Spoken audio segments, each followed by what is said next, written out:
C'est bon. Alors, mes chers amis, très heureux de vous retrouver comme chaque lundi. Et nous reprenons sans plus tarder dans la Gemara dans Megillah, Daf Kaf Aleph Amud Bet. Alors, je rappelle le dernier thème sur lequel nous étions. La Gemara avait enseigné que lorsque on est un jour de semaine, le lundi ou jeudi par exemple, où on appelle trois personnes à la Torah, il y a juste le premier et le dernier qui font la bracha. Le premier fait la première bracha et le dernier fait la dernière bracha. Et ensuite, on a vu que, ce grand rabbin, bonjour, si vous pouvez simplement fermer votre caméra pour que...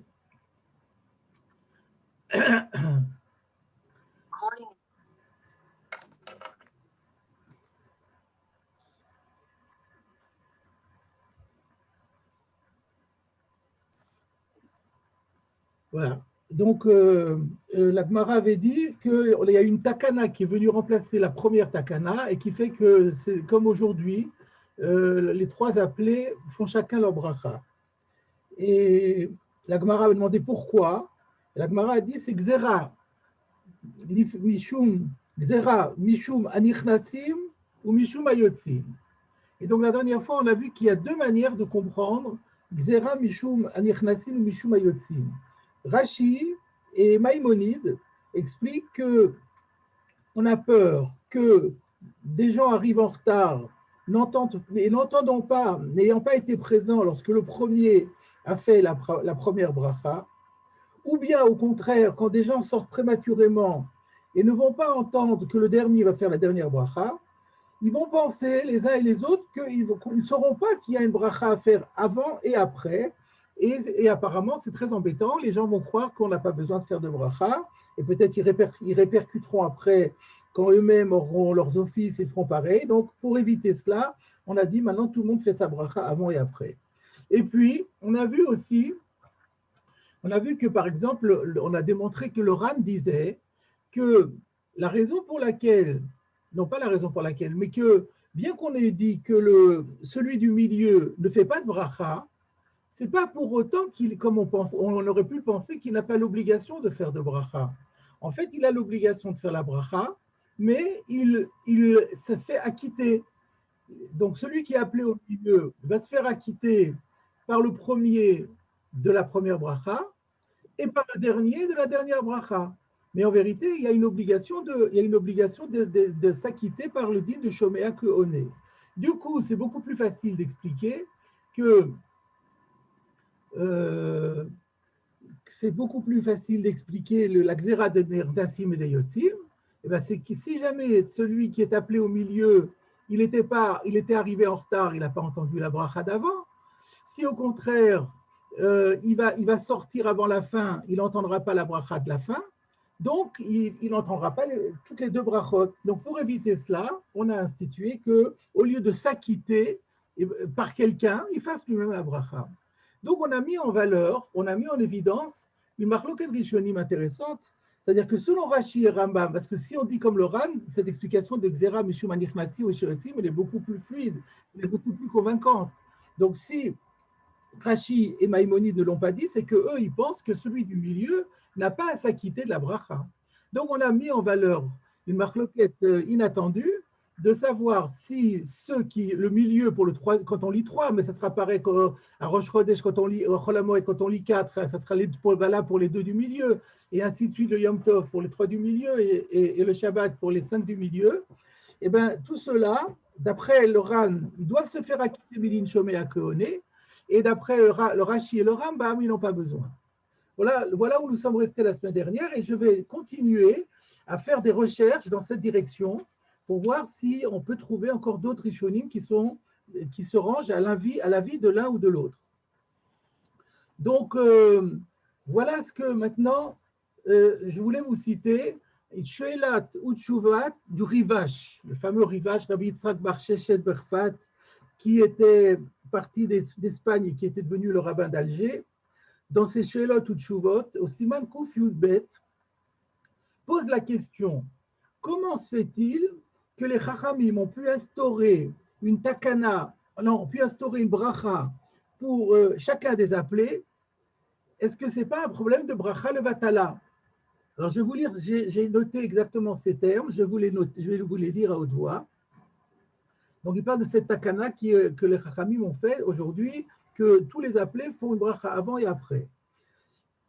Chez En Mishum bracha levatala, que chez Mevorchin kol echad min haolim, lefanea ou lecharea.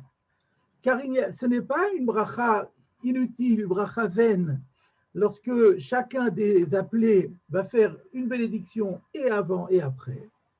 Afalpi sheminadin lo haya levarech, et la poteach mevarech le fanea vechotem mevarech lacharea.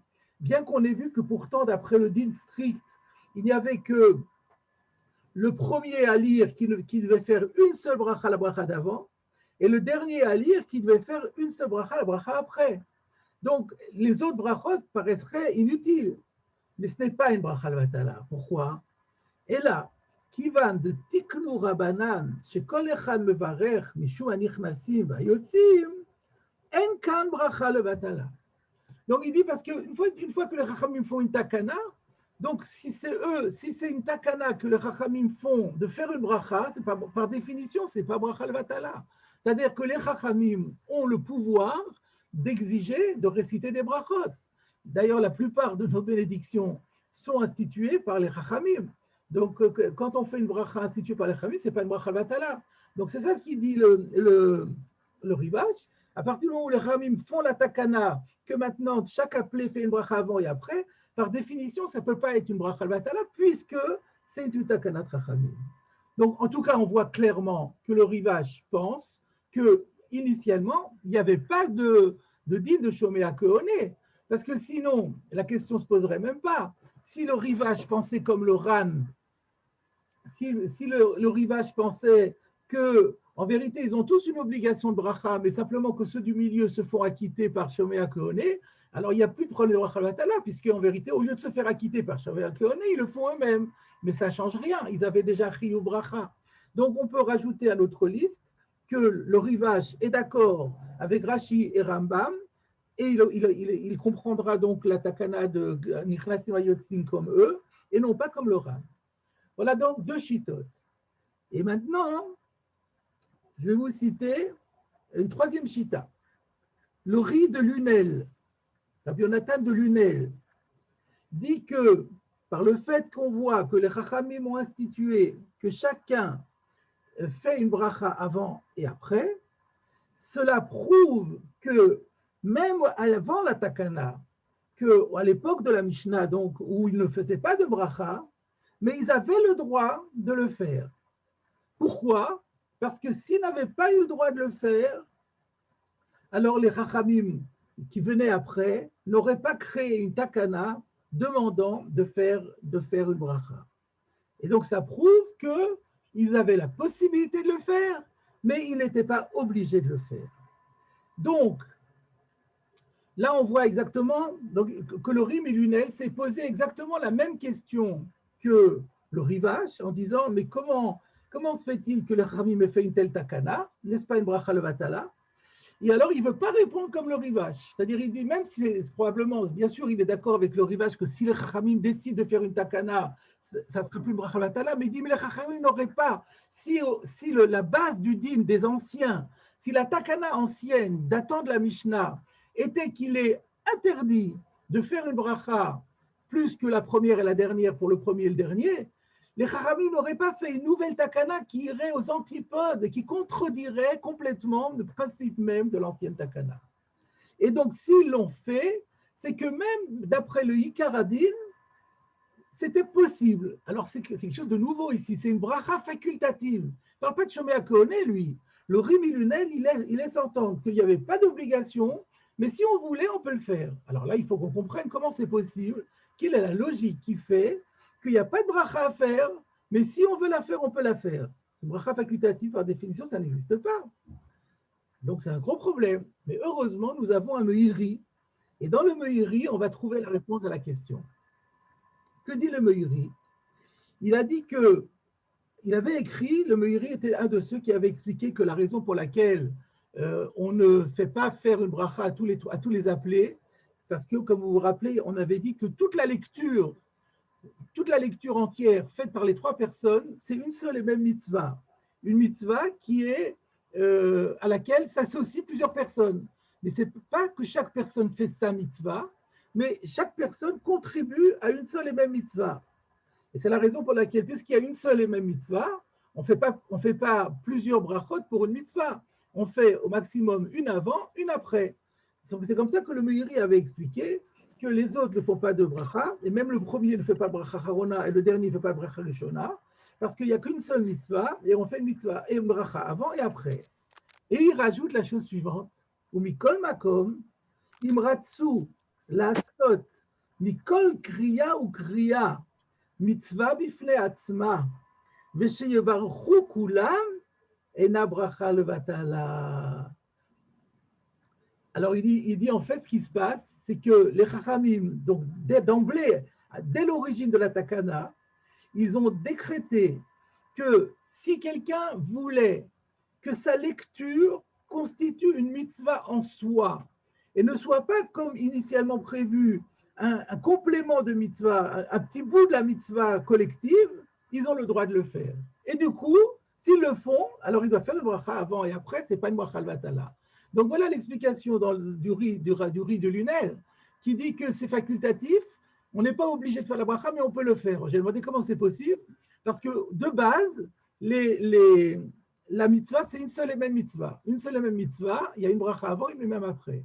Mais les appelés ont le droit de dire, non, finalement, je n'ai pas envie de ne faire qu'un tiers de mitzvah. Moi, je veux que ma lecture soit une mitzvah en soi. Alors là, tu peux le faire. Donc, on a le choix, c'est assez étonnant quand même, hein, comme disposition rabbinique, mais on laisse le choix à chaque appelé de décider si sa lecture va être une fraction de mitzvah, ou est-ce qu'elle va être une mitzvah en soi. S'il décide que c'est une mitzvah en soi, automatiquement, il y a une bracha à faire avant et après. En tout état de cause, on voit que le riz de Lunel ne dit pas du tout qu'il y a un principe de Shoméa Keoné. Donc là aussi, lui aussi comprendra, s'alliera à la Shita de Rashi et du Rambam, pas comme le Ram, mais avec une variante, c'est-à-dire que bien qu'il n'y ait pas d'obligation de s'acquitter de la bracha du milieu, mais on peut se mettre dans une situation où on a à faire cette bracha. Alors maintenant, il reste à vous citer, je termine par le plus étonnant, c'est une nouvelle chita qui est citée également dans le Meiri et qui dit la chose suivante. Il nous dit que il y en a qui disent qu'en fait, la bracha qui est récitée par les appelés, la première bracha du premier appelé et la dernière bracha du dernier appelé, cette bracha, en vérité, elle concerne tous les auditeurs, que tous les auditeurs, tous ceux qui sont présents, doivent entendre cette bracha.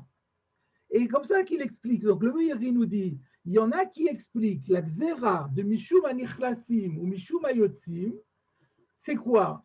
C'est pas comme on a dit jusqu'à présent, ou bien on va se tromper, on va mal interpréter, on va croire qu'il n'y a pas de bracha à faire.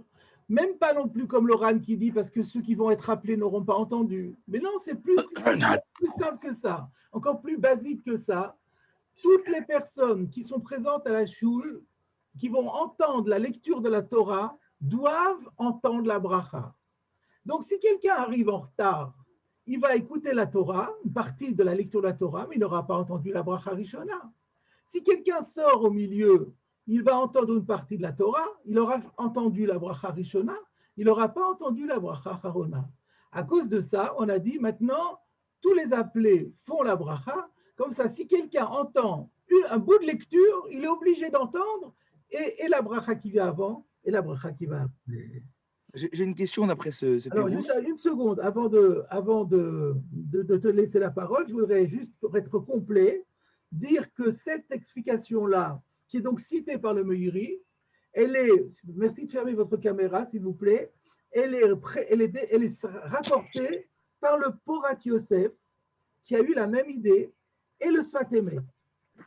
Et dans quelques instants, je vais vous citer le Meiri tel que le Mishnah Bora lui-même, tel que le Mishnah Bora lui-même va le rapporter dans son Biur Halacha. Mais en tout cas, là, c'est quelque chose de tout à fait nouveau, c'est-à-dire que c'est quelque chose de très original, que aucun des Rishonim précités avait pensé la même chose, à savoir que ce n'est pas les personnes appelées au milieu qui ont besoin de bracha, mais c'est le Kaal, c'est la communauté tout entière de ceux qui écoutent, c'est eux qui vont devoir entendre cette bracha. Après, donc maintenant je fais une pause, je laisse la parole à Michael, et après je vais vous citer le Biur Halacha à ce sujet. Oui, ma question, c'est que d'après ce pirouche, que c'est le cas, chaque auditeur qui doit écouter la bracha, Oui. il semble évident que même au moment où la takana a été instituée au départ, que c'était que le premier et que le dernier qui faisait la bracha Rishona et Acharona, Mistama, on peut envisager que dans leur synagogue, il y avait des gens qui arrivaient un peu en retard et qui partaient plus tôt. C'est Mistama, parce qu'on ne peut pas imaginer que tout le monde est à l'heure au début et il part à la fin. Donc d'après ça, si la takana c'est pour les auditeurs, on aurait dû instituer dès le départ que chacun fait la bracha Rishona et Acharona. Et il n'y a pas, comme vous avez dit la semaine dernière, un retour d'expérience. Parce que là, c'est chacun qui vient qui a l'obligation d'écouter. Et donc, lui, il n'aura pas écouté la bracha Rishona ou Acharona, il ne sera pas quitte. Il aurait fallu, dès le départ, être métaken. Bon, c'est une question que tu poses sur ces Rishonim-là, sur ces Tout à fait, tout à Rishonim-là, fait. mais on peut répondre, hein, je peux répondre facilement en disant que la première Takana disait tant pis pour les retardataires et tant pis pour ceux qui partent avant. Eh ben, ils n'auront pas entendu leur bracha. Et voilà.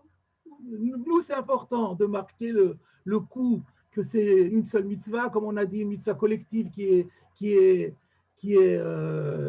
appuyée sur 3 personnes, ou bien nous, on ne veut pas, en marbin bebrachot, on ne veut pas multiplier les brachot. S'il y a des gens qui ne vont pas entendre, eh ben, tant pis pour eux. Et après, les chachamim, après, on dit non, mais c'est pas gentil, c'est pas sympa, ils vont se sentir exclus, des choses comme ça, tu vois. Donc, on peut très bien comprendre que. C'est-à-dire qu'on a voulu les pénaliser quelque part, volontairement. Voilà, c'est ça. Mais accepter qu'ils soient pénalisés. Ils ont accepté qu'ils soient pénalisés. Et après, plus tard, on a eu Rahmanout sur eux. Imaginez. D'accord. Alors maintenant, on va développer ça. Et en vérité, la question que je me pose, c'est est-ce que ça voudrait dire, parce que ça c'est très étonnant, quand on dit que tous les auditeurs, ils doivent écouter la bracha, est-ce que ça veut dire qu'ils doivent écouter la bracha ou est-ce que ça veut dire qu'ils doivent s'acquitter de la bracha? Parce que si ça veut dire qu'ils doivent s'acquitter de la bracha, ça impose 2 choses. Ça impose que les personnes qui sont appelées à la Torah aient la kavana d'acquitter toute la Kehila et toutes les bnei de la Kehila doivent aussi avoir l'intention de s'acquitter. On n'a jamais entendu un truc pareil. Donc c'est un peu ça que je voudrais expliquer, parce que d'après le Porat Yosef et le Sfat Emet, c'est comme ça qu'ils ont compris eux. Le Porat Yosef et le Sfat Emet, eux, ils disent, nous on propose d'expliquer Xera Mishum Anichnasim Mishum Yotzim à cause des Shomim, mais les Shomim, ça veut dire que les Shomim, ils doivent s'acquitter, mais d'une Shomea Kohone. Alors moi je dis, j'ai trouvé leur explication dans le Meiri, mais c'est peut-être pas exactement comme eux ils ont dit. On va voir. Comment nous allons le voir? Voilà, je commence par le Shulchan Aruch. Le Shulchan Aruch écrit. Demain. Dans le Siman, il faut fermer les. Il faut fermer non seulement les caméras, mais les micros aussi, s'il vous plaît. Pour ceux qui font du bruit à côté, il faut fermer les micros. Alors, donc, dans le Siman Kouf Mem, c'est Vav. Le Shulchan Aruch écrit. Non, mais il y a quelqu'un qui doit fermer sa caméra, ça fait du bruit, son micro, ça fait du bruit. Le président de la Knesset n'a pas. Ça fait du bruit et c'est insuivable. Ça va? C'est bon. Très bien, merci. Alors, le Shulchan Aruch, dans le Siman Kouf Mem, Vav dit la chose suivante. Il parle de celui qui monte à la Torah. Et il dit Omer Baruchu ve'aberachot bekol ram. La personne qui est appelée à la Torah et qui dit Baruchu et les bénédictions doit le faire à haute voix. Ve'omram belachash to'e. Et celui qui joue au modeste, moi qui rajoute ça, et qui fait ça à voix basse, c'est une erreur. C'est important de dire la bracha à haute voix. Veyesh omrim shetzarich larzor ulevarech bekol ram. Il y en a qui disent que si quelqu'un est monté à la Torah, a fait la bénédiction à voix basse, personne n'a rien entendu, eh bien, il doit recommencer.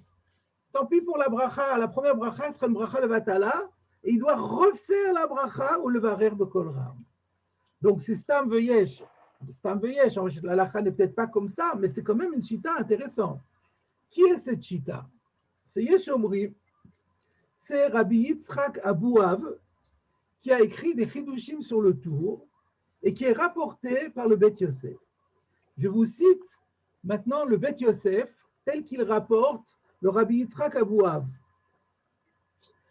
C'est Rabbi Yitzhak Abouav qui parle et qui dit ou Beshem Arav Rabbeinu Yona Matzati Katuv. Donc Rabbi Yitzhak Abouav, donc on est en Espagne, hein, et donc Rabbi Yitzhak Abouav dit j'ai trouvé j'ai trouvé, donc c'est pas Rabbeinu Yona lui-même qui a écrit, mais j'ai trouvé quelqu'un qui a écrit au nom de Rabbeinu Yona, il s'agit bien sûr de Rabbeinu Yona de Gérone, chez Tsarich Larzor Abrachot Bekol Ram. Sous-entendu que si quelqu'un a fait les bénédictions à voix basse, il doit la refaire à haute voix. Venatan Ta'am la Davar, et la raison en est que dès le Otsi Otam chez l'Oshamou, parce qu'il faut acquitter les gens qui n'ont pas entendu. Donc là, il y a écrit le Tsarich Otsi Otam chez l'Oshamou. Ve'ot Katav, El le Omro Ela Be'asara. Et puis aussi, il y a une autre halakha, c'est que les bénédictions doivent être faites avec 10 personnes. Et s'il le fait à voix basse, on ne peut pas dire qu'il a récité la bénédiction devant 10 personnes parce que les 10 personnes n'ont rien entendu. Donc il y a 2 raisons pour lesquelles il faut recommencer. Le Biur Halakha nous dit que le Eliyahu Rabbah, vous savez qu'il y a un commentaire sur le Shulchan Aruch de Eliyahu Rabbah de Rabbi Eliyahu Shapiro, que le Eliyahu Rabbah s'est étonné des propos de Rabbi Yitzhak Abouav. Et il dit la chose suivante. Mashe Katav Mari Abouav Shematza B'Shem Rabbeinu Yona Shetzarich Larzor Abrachot Bekol Ram, qui a dit que Rabbeinu Yona avait dit qu'il faut refaire la bracha, Nireli de Shelo Bedikduku. Il me semble que ce n'est pas exact. Ki iyanti bekolbo, car dit le Eliyahu Rabbah, moi j'ai regardé dans un autre sefer qui s'appelle Kolbo, Daf Yud, chez Katav, Dvarim Elu Mamash Beshem Rabbeinu Yona. Il a repris exactement les mêmes termes que Rabbeinu Yona. Velo Katav est là, mais la seule chose qu'il a écrit, c'est la chose suivante. Sarir Sheyomar Bekol Ram. Il dit, il faut le dire à haute voix. Donc c'est vrai, il rapporte au nom de Rabbi Yona que la bracha doit être faite à haute voix, mais il ne dit pas, mais si quelqu'un ne l'a pas fait, il doit recommencer. Donc il y a 2 auteurs qui ramènent Rabbeinu Yona, mais sans dire qu'il faut refaire. Donc résumé jusque-là, le Rabbi Yitzhak Abouav rapporte au nom de Rabbeinu Yona que si quelqu'un a été appelé à la Torah, il a fait les brachot à voix basse et que personne n'a rien entendu, il faut recommencer. Le Eliyahu Rabbah, il dit non, moi je n'ai pas trouvé ça dans Rabbeinu Yona, ça doit être une erreur. Maintenant, je vous cite le Biur Halakha à ce sujet. Tout ça est rapporté par le Biur Halakha. Et le Biur Halakha nous dit Matzati bemeiri smach gadol la yesh omrim shemevi b'shulchan aruch. J'ai trouvé dans le Meiri un grand appui qui vient appuyer la position de ces yesh omrim qui disent qu'il faut refaire la bracha si ça a été fait à voix basse la première fois. Vezé le shono sham. Et donc voilà maintenant le Meiri dont je vous ai parlé et qui est cité en toutes lettres par le Biur Halakha. Veyesh mefarshim mishum anichnasin. Donc le Meiri est en train d'expliquer anichnasin vayotzim, la gzera mishum anichnasin vayotzim. Yesh mefarshim mishum anichnasin sheyikansu ben rishon lasheni lishmoa kriyat haTorah. Les nichnasin, ça veut dire s'il y a quelqu'un qui rentre entre le premier appelé et le deuxième appelé pour écouter la lecture de la Torah, Venimtzet shmiatam shelo bracha lefanea. Et donc ces gens-là qui sont arrivés au milieu, ils vont écouter la Torah, mais sans avoir entendu la bracha qui vient avant la lecture. Ça, c'est la Gzera des Nichnasim. Ou Mishum Ayotzim, Sheyetsu Kodem Sheyikra Acharon. Il s'agit des gens qui vont sortir au milieu de la lecture de la Torah, Ben Gavra, le Gavra, comme on l'a dit la dernière fois, avant que le dernier ne lise, Ve'en Shom'im Bracha Lachavea. Et donc, ils ne vont pas entendre la bracha qui suit. Vatzmach Perush Ze. Et donc, le Meiri conclut en disant, c'est sur la base de cette explication, Na'agu betzarfat. Ah, là, on vient en France. On a pris l'habitude en France, le varer bekol benoni, de réciter la bénédiction à voix moyennement forte, la shmia la kol et aberachot, pour faire entendre à tout le monde les bénédictions. Donc, voilà ce Meiri qui dit qu'il faut faire la bracha à haute voix parce qu'il faut que tout le monde l'entende. À tel point que si on n'a pas fait, il faut recommencer la bracha pour que tout le monde l'entende, sinon tout le monde ne l'a pas entendu. Alors simplement, moi ce que je voulais vous faire remarquer, c'est que dans Rabbi Yitzhak Abuhav, il a dit qu'il avait donné une raison qu'il faut le faire à haute voix, le hotzi otam shelo shamu, le hotzi, pour acquitter. Dans le Meiri, on ne trouve pas les mots pour acquitter. Il a simplement dit qu'il faut qu'ils entendent. Donc moi, j'ai l'impression que la kavana du Meiri, ce n'est pas qu'il faut s'acquitter midin shomé à kohone, mais simplement, c'est que si on veut s'acquitter de la mitzvah d'entendre la lecture de la Torah en public, puisqu'il y a une mitzvah, l'ikro b'Torah b'tzibour, il y a une mitzvah donc l'ishmo à crier la Torah b'tzibour, cette mitzvah de kriya b'tzibour implique qu'on entend les brachot. Mais pas midin shomé à kohone, pas que c'est comme si nous on avait entendu, si nous on avait récité la bracha. Il ne s'agit pas de dire que c'est nous qui avons récité la bracha, nous l'audience, ceux qui sont dans l'auditoire. On n'a pas besoin de réciter la bracha. On doit entendre une lecture de Torah encadrée de brachot. Voilà le guéder. De la même façon qu'on doit entendre la Torah, il faut entendre les brachot. Et c'est parce que c'est comme ça que ça s'appelle Betzibour. Donc, de la même façon que s'il a créé la Torah, elle se fait à voix basse, les gens n'ont pas entendu, il ne peut pas dire qu'il y a une kriya betzibour. Si la bracha se fait à voix basse, il n'y a pas de bracha betzibour. Et la takana, c'est qu'il y ait Torah et brachot betzibour. Donc, voilà ce que je voulais vous faire part. Donc, c'est une nouvelle shita et qui permet de comprendre la xéva des nichnasim et des yotzim d'une autre façon encore.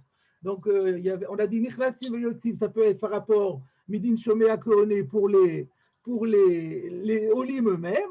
On a dit que ça peut être aussi shomé à kohone pour tout le monde, mais en vérité, il y a une idée de dire non, ce n'est pas shomidin shomé à kohone, mais simplement il faut qu'il l'entende, il faut que le tzibour l'entende. D'après ça, Rav, il ressort que les deux raisons qui sont ramenées par le Meiri ou par le Mari Abouam sont les mêmes. Non. La deuxième raison, c'est Betzibour. Non, parce que dans le Rabbi Awa, ce sont deux raisons différentes. Par contre, parce que lui, il dit qu'il faut s'acquitter. Voilà, donc c'est ça. Donc, c'est bien ce que tu dis. Ça veut dire qu'en vérité, ce que je pense, c'est que le Meiri, c'est la deuxième raison de Rabbi Yitzhak Abuhav. C'est ça. Ça sera la deuxième raison de Rabbi Yitzhak Abuhav. Et l'avantage de ça, alors le Biur Halacha, il conclut en disant comme ça, Ayotse Mikolze, ce qui ressort de tout ça, de Af de Bedi Eved, Mistabra de El Arzor ou le Barech, de Safek Brachot Lakel. Donc déjà j'avais dit c'est Stam Veyesh. Donc Stam Veyesh Halacha Kestam. Mais même en plus, à part ça, il dit, même si on dit que c'est un Safek, disons qu'il n'y a pas vraiment de Acha'a, mais ce n'est pas mieux qu'un Safek. Donc ça veut dire que d'après une Shita, on n'a pas besoin de recommencer la bracha. D'après une autre Shita, il faut recommencer la bracha. Donc dans le doute, on ne la refait pas. Donc si on a fait la bracha à voix basse, Bedi Eved, on ne lui fait pas refaire. Mikol makom, nilmod, mikol ze, godel achiyuv, al kol panim lochatchila. Mais en tous les cas, nous apprendrons d'ici à quel point c'est important godel achiyuv, c'est une obligation importante, lochatchila au minimum, de faire la bracha haute voix. Donc lorsque on est, nous les rabbanim ou les gabaïm, quand on se trouve à côté d'un appelé, s'il y a un appelé qui commence à dire, à grommeler, dans sa barbe, il faut le rabrouer pour lui dire qu'il doit faire à haute voix. Parce que c'est un dîme très important. Et nous avons expliqué pourquoi, parce que même aujourd'hui, Parce que même aujourd'hui, maintenant, chacun fait sa bracha, mais il y a un inyan que les shomim l'entendent. Parce que le Shulchan Aruch, lui, il ne parle pas du cas où il y a les Emtsaïm ne faisaient pas de bracha. Là, maintenant, chaque appelé, il fait une bracha avant et fait une bracha après, à cause de la Xara d'Aniklasim et des Yotzim. Mais il n'en reste pas moins que les shomim, ils doivent entendre. Et donc, si on fait à voix basse, quelque part, on a de nouveau plus fait la takana des Niklasim et des Yotzim. Mais en tout cas, est-ce qu'aujourd'hui, on pourrait dire… Je termine une seconde et je vous laisse la parole. Donc, ce qui est important pour moi, c'est de dire qu'il me semble qu'au niveau halakha, tout au moins, la svara du Porat Yosef et du Sfat Emet, qui disent qu'il faut acquitter, on fait à haute voix pour acquitter tout le tzibour, ça m'est très difficile de dire ça à Alpi halakha parce qu'il est écrit nulle part, dans aucun posek, que la personne qui monte à la Torah doit avoir la kavana d'être motzi le tzibour, et le tzibour doit avoir la kavana d'être yotze. Personne ne dit ça. Si on disait comme le Satémet et le Porat Yosef, on ne serait pas yotze chaque Shabbat ou chaque jour où il y a une lecture de la Torah, on ne serait pas yotze parce qu'on n'a pas été la kavana à la tête. Heureusement que ce n'est pas… Donc moi je pense que c'est comme ça n'a pas été noté, ce n'est pas ça la halakha. La halakha, c'est que ça doit être fait à haute voix, parce que sinon il n'y a pas de shmiya betzibour. On n'est pas obligé d'avoir la kavana d'être yotze midin shomei hakoni. Oui, voilà, j'ai terminé mon exposé. Je pense que c'était des choses intéressantes. Enfin, j'ai encore quelque chose à dire, mais plus tout à fait sur ce lignan-là. Donc, je vous laisse la parole. Oui, je me demande si, par exemple, aujourd'hui, d'après les poskim qui disent qu'il faut écouter les brachot parce qu'il faut qu'ils soient dit Betsibour, Bekol Ram. Oui. Alors, ma question, elle est, si le premier, il a fait Bekol Ram et le dernier, il a fait Bekol Ram, et alors, ce intermédiaire, c'est uniquement à cause des Nichnasim et des Yotzim. Oui. Est-ce que là, on peut dire que si on n'a pas fait ceux du milieu, il y en a qui l'ont dit à voix basse, on est quand même quitte de la takana de le lire Betsibour? Sachant qu'on pourrait dire que le Ikar Adin, le début de la takana, on s'est acquitté. Et nous, on ne fait pas partie des Nichnasim et des Yotzim. Donc, est-ce qu'on peut dire que malgré tout, on est acquitté, même de la takana, d'écouter Betsibour, Bekol Ram? C'est ça ma question. Encore une fois, tu dis, si quelqu'un, disons le shlishi, ou n'importe lequel, le revi, il a fait à voix basse, alors est-ce que tu poses la question, est-ce que ça pénalise tous les shomim, c'est ça? Voilà, moi je me demande si le premier il a fait Bekol Ram et le dernier il a fait Bekol Ram.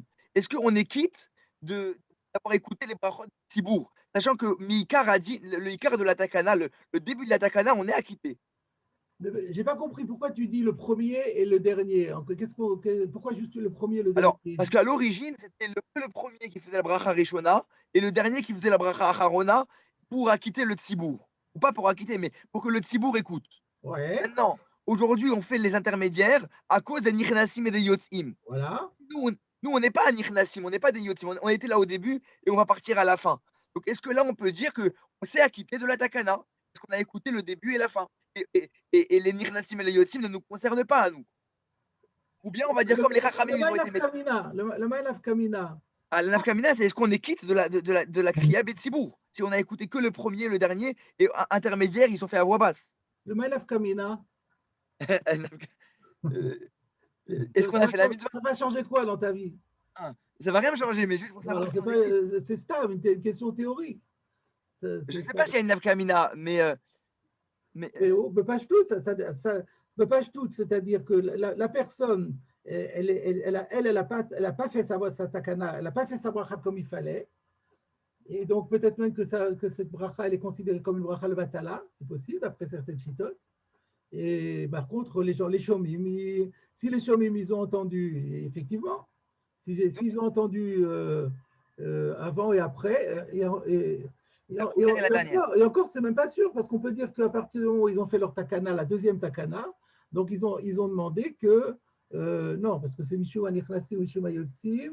Voilà, ma question, c'est est-ce que maintenant qu'il y a la takana, ils ont exigé que chacun écoute toutes les brachot pour être quitte de la kriya Betsibour? On peut dire ce qu'on veut. Il n'y a pas de. C'est pas une. C'est stable une question, quoi. On peut se poser la question.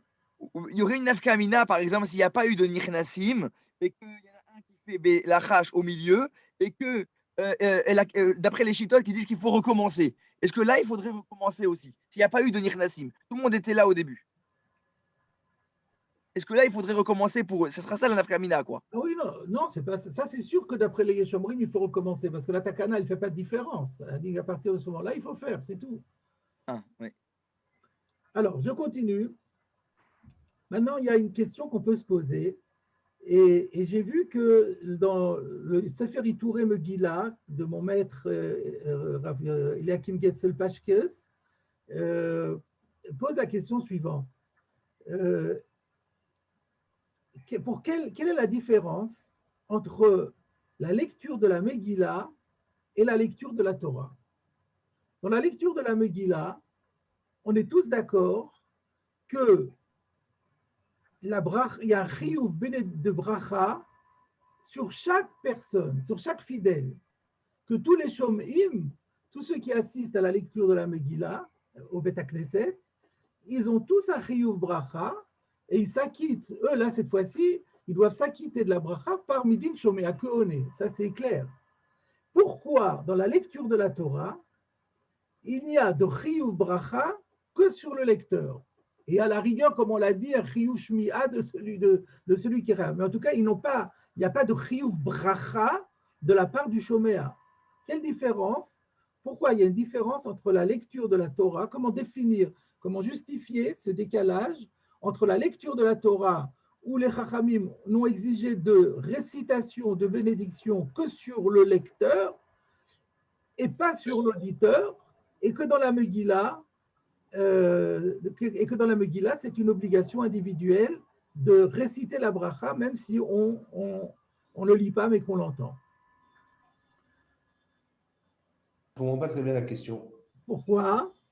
Parce que vous avez la réponse déjà, sans doute. Non, je n'ai pas compris la question. Je ne sais pas si j'ai une réponse parce que je n'ai pas compris la question.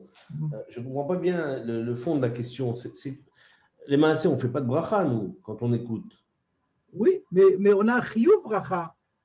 Dans la Megillah, on parle. Hein. Dans la Megillah, vous avez un chiyuv bracha. Oui.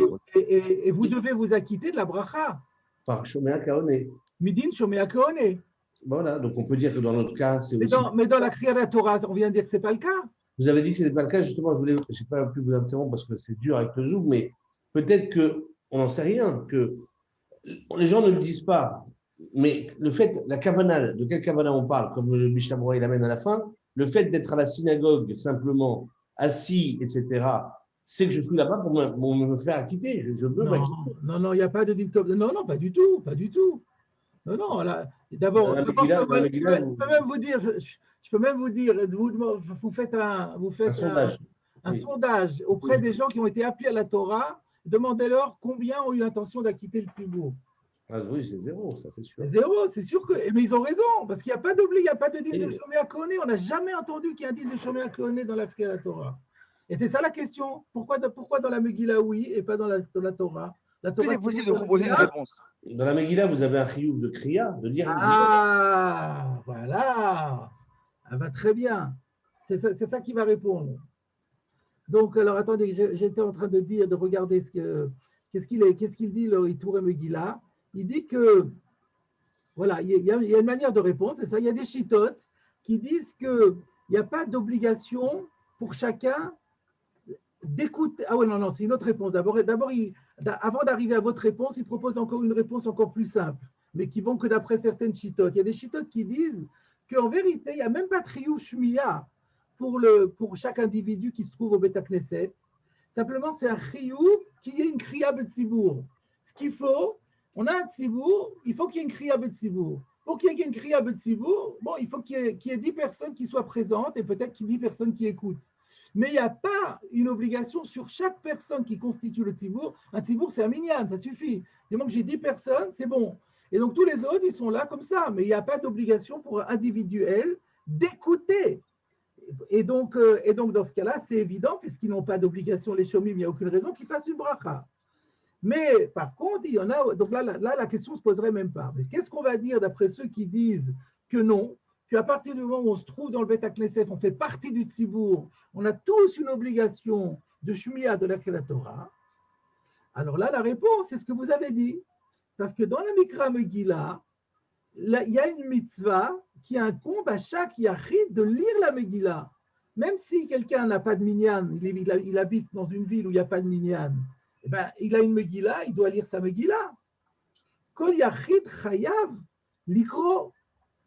Et donc, s'il est vrai que le maasé, on n'est pas obligé de lire soi-même et qu'on peut s'acquitter par quelqu'un qui lit pour les autres, mais ça ne peut être que midin shomea kohone.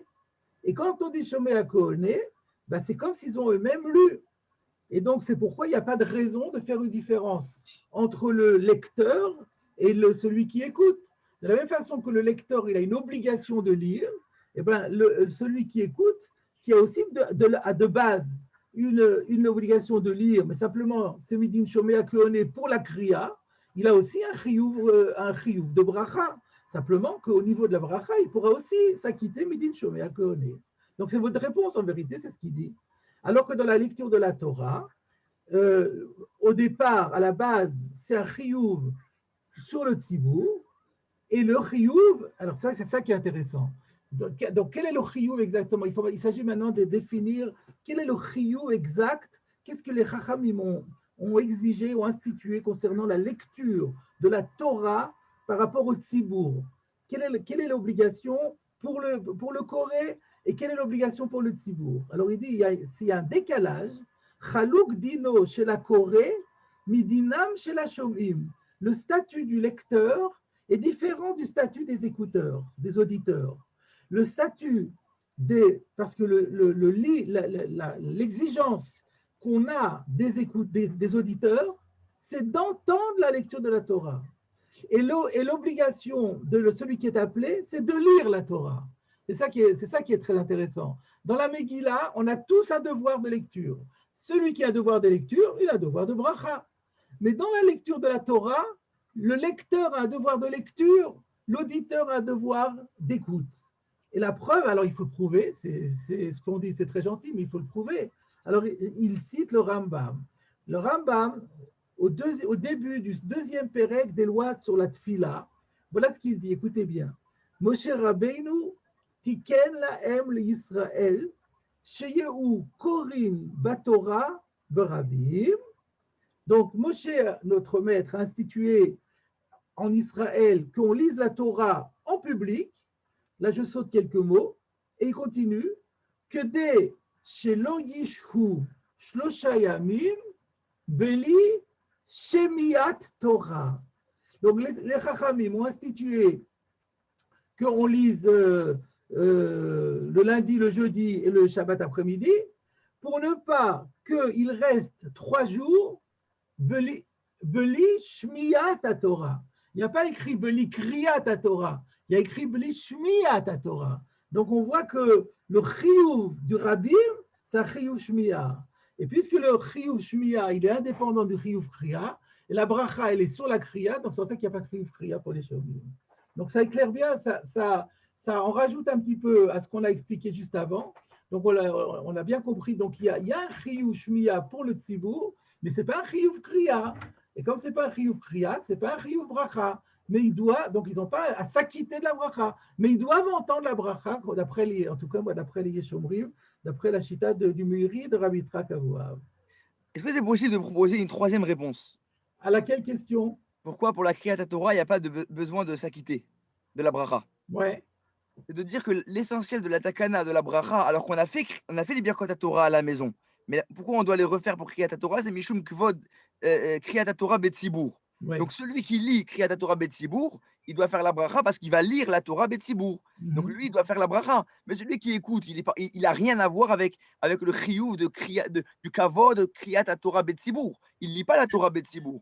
D'autant que la bracha, elle n'est pas Asher Kideshanu B'mitzvotav Betzivanu Likro Batorah, donc comme Al Mikra Megillah. Donc c'est juste pour qu'il y ait un kvod à Torah Betzibour. Alors ça concerne le lecteur, mais ça ne concerne pas l'auditeur. Lui, donc, on pourrait dire, sans lui aussi. on pourrait dire que ça concerne l'auditeur aussi, parce que s'il n'y a pas d'auditeur, il n'y a pas de tzibour. Donc le Corée, il fait une partie du travail, le tzibour, il est plus passif. Le tzibour, c'est Hersher Mitzvah. Il ne fait pas la Mitzvah, c'est le Hersher. Non, c'est pas Hersher Mitzvah, il est chelek de la Mitzvah. Il est chelek de la Mitzvah. S'il n'entend pas, hop, il n'y a plus de Mitzvah. Donc son écoute, elle participe à la Mitzvah. mais ce n'est pas de façon passive. Alors, ça revient un peu à ce qu'on a dit, nous. Un c'est Oui, ça- actif, l'autre, il est passif, mais l'ensemble accomplit une mitzvah collective. C'est ça, d'accord. Et D'accord. j'ai une question, mais je sais que vous ne l'aimez pas celle-là, mais je Pas la pose grave. quand même. Non, je sais que vous ne l'aimez pas et vous avez bien expliqué pendant les années où on étudiait ensemble que pourquoi vous n'aimez pas et je comprends votre. Et d'où le Rambam lui-même a tiré ça dans la Gemara. Ah, Qu'il n'y a pas de trioux de faire la bracha pour les Shomarim, peut-être. il a déduit de ça. Ça, il faudrait voir la Gemara dans Bava Kama. Parce Bon. que le Makor, c'était ce Makor des 3 jours, on a vu, c'est la Takana d'Ezra. Mhm. Peut-être qu'il y a quelque part un mot dans la Gemara qui est machma comme ça. Peut-être. Jusra, pourquoi vous n'aimez pas cette question? Elle est bien la question en elle-même. Non, parce que comme il n'y a pas de traces, alors on peut partir dans beaucoup de délires très lointains. Voilà ce que disait le Rav, mais avec ses mots, pas avec les miens. Et donc, il n'aimait pas ces recherches qui vont et qui partent dans des grands délires sans aucune preuve écrite ou des preuves très faibles. Voilà, de ce que je me rappelle, si je me trompe. Mais là, au contraire, vous renforcez la question. Donc le Rambam n'a pas pu Oui. dire des choses sans base. Donc, quelle est Tout à sa fait. base? Non, mais ce que vous disiez, c'est que vous n'aimez pas les supputations sur le Rambam qui, en fait, sont souvent. Non, mais là, vous ne faites pas de supputation, vous posez une question. Vous dites quelle est la source du Rambam? Ça, il n'y a, Oui, mais pour la réponse. a pas de question plus légitime que celle-là. Oui, tout à fait, oui. Donc la question, elle est bonne. Maintenant, trouver la réponse, ça, il faut faire des recherches, effectivement. Et là, on n'est pas assez dans le Inyan pour le voir. Ça peut être Kabbalah aussi, hein? Kabbalah Berabotav. Alors, je voudrais maintenant, avant de continuer la Gemara, j'avais encore un sujet qui un petit peu revient un peu, un retour en arrière un petit peu sur ce qu'on avait étudié précédemment, mais que je n'ai pas eu l'occasion de le traiter jusqu'à présent. Donc, qu'est-ce qu'on est en train de parler, nous? On est en train de parler de la lecture de la Torah. On a vu que la Takana a beaucoup évolué. Initialement, il y avait un lecteur, il y avait 3 appelés, une bracha avant, une bracha pour le premier et une bracha pour le dernier. Deuxième temps, chaque appelé fait sa bracha. Et ensuite, on a vu dans Tosfot qu'il y avait un 3e temps, c'est là ça que je reviens, c'est que maintenant, il n'y a pas juste un appelé qui fait la bracha et qui lit, mais il y a un lecteur et un appelé, n'est-ce pas? C'est ce qu'on fait aujourd'hui. Il y a un lecteur et il y a un appelé. Donc maintenant qu'il y a un lecteur et un appelé, se pose la question de savoir si l'appelé doit lire aussi ou pas. C'est là-dessus que je voulais revenir. Je pense qu'on a peut-être un petit peu déjà touché à ça ou pas. Alors, le Roche, dans notre Pérec, dans le Simen Aleph, après on avait vu, je pense, ce Roche-là, dans les mots, après qu'il ait cité le Minag aujourd'hui, qui a changé le din et qui fait que le Shiar Tzibour, il y a un Shiar Tzibour aujourd'hui, qui appelle les gens et qui lit la Torah. Et il a donné la raison, vous vous rappelez, parce que comme tout le monde n'est pas baki dans l'état Me'akriya, si on appelle chaque personne et qu'on la fait lire la Torah, et si quelqu'un n'est pas baki, il va mal lire, Ve'en tzibur yotzin b'kriyато, il disait, et le tzibur ne va pas s'acquitter de la lecture. Alors là-dessus, maintenant, je voulais vous citer la suite du Roche. Ou Mikol Makom, donc bien qu'on ait institué que maintenant l'appelé ne lit pas et qu'il y a un Shiar Tzibour officiel qui est baki et qui fera la kriya la Torah, mais quand même, Gam ha'omed likrot yikra benachat ou bedikduk im Shiar Tzibour. Il est important que celui qui se tient debout à côté du Chazan et qui fait la bracha, eh ben, il lise benachat, doucement, ou bedikdouk, mais avec beaucoup de rigueur, très exactement, im shliar tzibour, en même temps que le shliar tzibour. Pourquoi? Shelo te'e bracha levatala. Voilà, parce que sinon, voilà ce qu'il dit le Roche. Il dit, mais maintenant qu'on a déconnecté le lecteur de la bracha, donc celui qui fait la bracha, s'il ne lit pas, ben sa bracha le vatala, c'est toujours lié à ce qu'on a dit. On a dit que la bracha est liée à la lecture. Mais maintenant qu'il y a un lecteur et un autre qui fait la bracha, c'est une bracha le vatala. Alors le Roche dit, pour que ce ne soit pas une bracha le vatala, il faut que la personne qui est appelée elles lisent à voix basse en accompagnant pour le Parshat Bracha Vatala. Ve'oto she'eno yodea likrot, en raoui she'yikreu shliach tzibur. Et donc le Rosh continue et dit, s'il y a quelqu'un dans le Tzibour qui ne sait pas lire, il ne faut pas que le shliach Tzibour, c'est-à-dire c'est le gabaï qui appelle les gens à la Torah, c'est pas bien, il ne faut pas qu'il appelle faut pas appeler à la Torah quelqu'un qui ne sait pas lire l'hébreu. Ve'ave bracha levatala. Sinon c'est une bracha levatala. Ve'lo mistaber shu yevarech al kriyat shatz. Parce que ce n'est pas logique de dire que sa bracha soit valable, parce que c'est une bracha par rapport à la lecture du Shliach Tzibur. Comme si on disait, on peut déconnecter la bracha du lecteur. Ce n'est pas possible. S'il n'est pas lecteur, il ne peut pas faire de bracha. Donc, il faut qu'il lise aussi, même. Alors, il ne sait pas bien lire. Alors, le Shliach Tzibur va lire à haute voix. Mais lui, après, il accompagne le Shliach Tzibur, il répète, ou en même temps, il dit que, comme le Shliach Tzibur, sinon c'est bracha vatala. Voilà la chita du Rosh. Donc, c'est une question intéressante, une question qui est moderne aussi maintenant, sur laquelle on va travailler.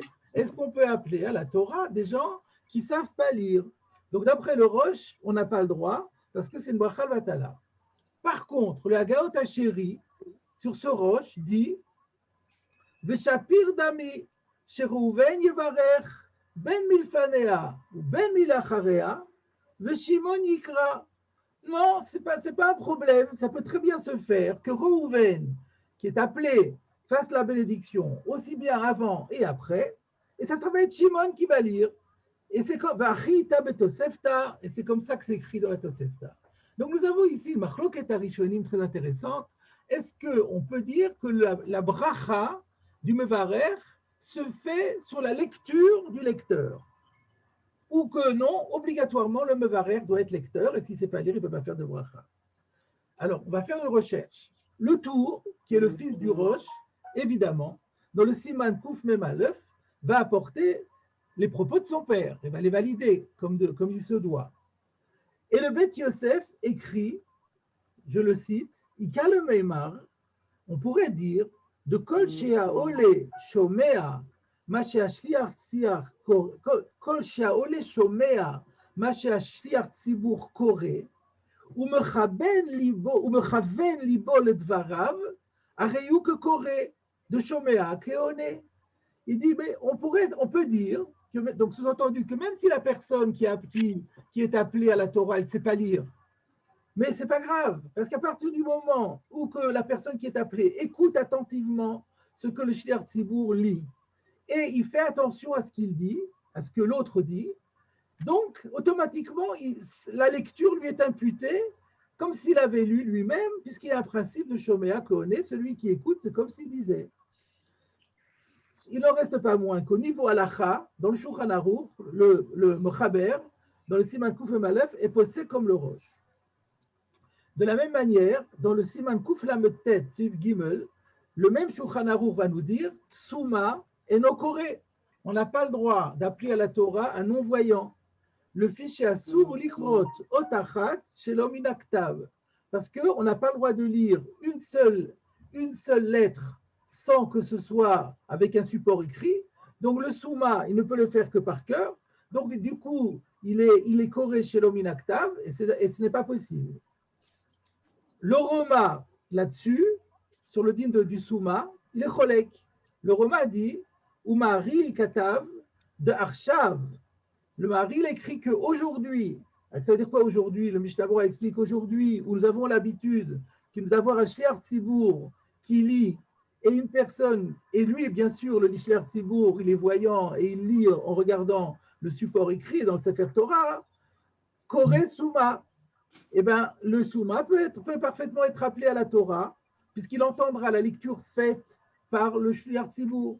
Que Moshe Anu Makri Batorah, le Hamaretz, exactement comme nous avons l'habitude d'appeler à la Torah des gens qui sont ignorants, sous-entendu, qui ne savent pas lire, et c'est ce que dit Mishnah Berurah, chez Anu Noagin laquelle, Afilu Imeno Yachol Likrot Im Shliach Tzibur Mila B'Mila Mitoch Haktav. Nous, on a l'habitude d'être mekil et d'appeler à la Torah, même des gens qui sont incapables de lire en même temps que le Shliach Tzibur, mot à mot, Mitoch Haktav.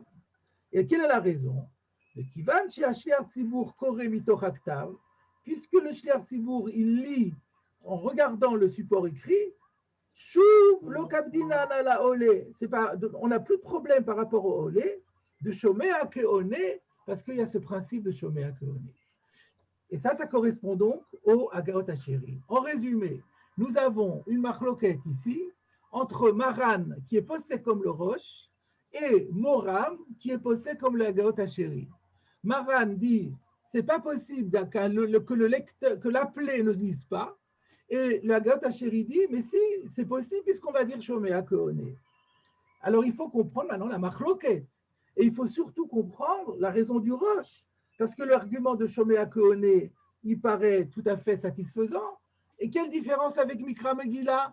Dans Mikra Megillah, on accepte tous de dire Shomea Keoné. Pourquoi on ne le dirait pas dans la lecture de la Torah? Voilà la question. Alors, j'avais une réponse et finalement, je me suis rendu compte que la réponse était déjà donnée par mon maître, le Ituré Megillah.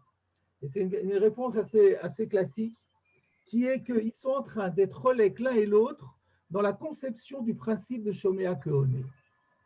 Comment est-ce qu'on comprend le principe de Shomea Keoné? Le Roche pense que quand on dit Shomea Keoné, l'idée n'est pas que celui qui a entendu, c'est comme s'il lisait lui-même, mais ça veut dire qu'il est acquitté par la lecture de l'autre, Midin Shaliach. Shomea Keoné, ça veut dire, étant donné que tu entends le Oné, donc le Oné devient ton Shaliach. Et quand lui fait la mitzvah, ça compte pour toi. Mais par contre, alors si on se pose la question, mais alors, qui a fait la lecture? Eh bien, la lecture, c'est le Maaseh Kriya, l'acte de lecture, c'est celui qui l'a lu. Et dans ce cas-là, qu'est-ce qu'il doit faire la bracha? Quand on a un shliach et qu'on charge quelqu'un de faire la mitzvah à notre place, qu'est-ce qui fait la bracha? Ben, c'est le shliach. Prenez l'exemple de la Brit Mila. La mitzvah de Mila, c'est pour le père, mais le père ne sait pas faire la Mila. Il prend un Moël. Qu'est-ce qui fait la bracha à la Mila? Ben, c'est le Moël, parce que c'est lui qui fait le Maaseh Mitzvah. On ne déconnecte pas le Maaseh Mitzvah du Shaliach, on ne le donne pas au Shaliach. Donc, pour le Roche, quand on fait Shomea Keoné, c'est pareil. Le Maaseh Kriya, c'est le lecteur. L'appelé, on dira Shomea Keoné, donc il sera acquitté d'un devoir de lecture si toutefois il en a un, mais pour autant, il n'aura pas fait le Maaseh Kriya. Donc, s'il n'a pas fait le Maaseh Kriya, il ne peut pas faire de bracha. Voilà comment on va expliquer le Roche.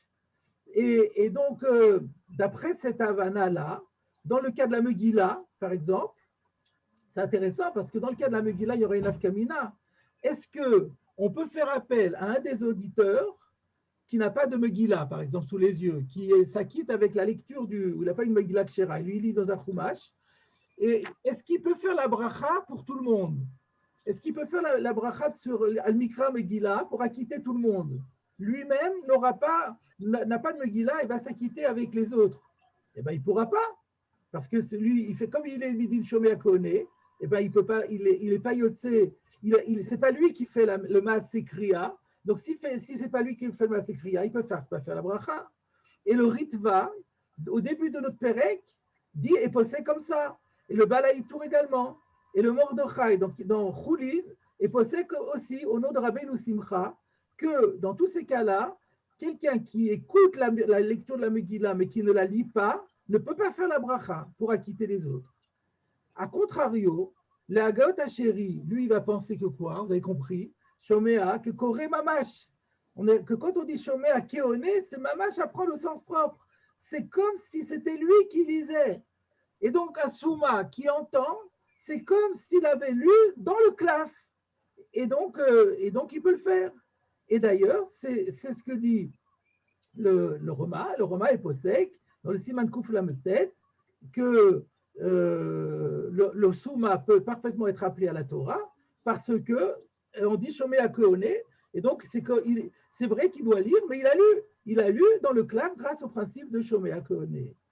Et alors d'après ça, la démonstration elle est belle.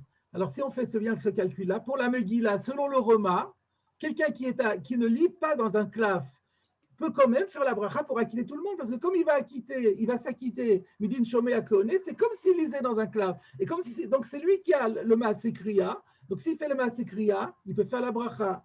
Eh ben, j'ai vérifié, c'est assez étonnant. Les chevaux, j'ai tout. le Roma, dans le Siman. Dans 5 minutes, dès qu'il arrête son chiot. Ouais, mais il faut fermer le micro. J'oublie encore, tu vas vouloir bien, je n'oublierai pas. Le Roma, dans le Siman, Tavresh Sadibet, Seif Aleph, eh ben, il est posé comme ça, au nom du Hagaot Hasheri. Donc, c'est magnifique. Donc, voilà, vous avez compris, il y a une marloquette sur Shomea Kohone. Est-ce que c'est là simplement, il y a Meshaleach et Shliach, et le Maaseh Mitzvah n'est pas fait par le Meshaleach, mais que le Shliach, ou alors Shomea, c'est à Kohone, c'est à prendre au sens propre, et le Maaseh Mitzvah a été fait par le Shomea exactement comme l'autre qui a fait l'Aniya. Et dans ce cas-là, il peut faire la bracha et il peut acquitter tout le monde. Alors maintenant, reste la question de savoir, vous savez, c'est une question délicate. Pour les Sfaradim, est-ce qu'on peut appeler à la Torah un Amaret qui ne sait pas lire ou un Souma, un non-voyant? Si on s'en tenait à Shitat Maran, on ne pourrait pas. Mais si vous regardez dans Kaf HaChaim, vous verrez que chez les Sfaradim, il y a des Minagim Chalukim et qu'il y a beaucoup d'endroits où on a pris l'habitude d'appeler un Souma à la Torah. Et donc, lui, il dit Kol echad yarzik minago. Il ramène qu'en Eretz Israël, il y en a qui ont dit Minag Eretz Israël d'appeler les non-voyants, après il y en a qui ont dit le contraire. Et lui, il dit le Makom Shen Minag, Yachmir Komaran. C'est là où on ne sait pas, hein, par défaut, il vaut mieux s'abstenir. Mais je pense que le Minag dans nos régions, c'est de ne pas vouloir faire de discrimination. Et on rappelle à la Torah tout le monde.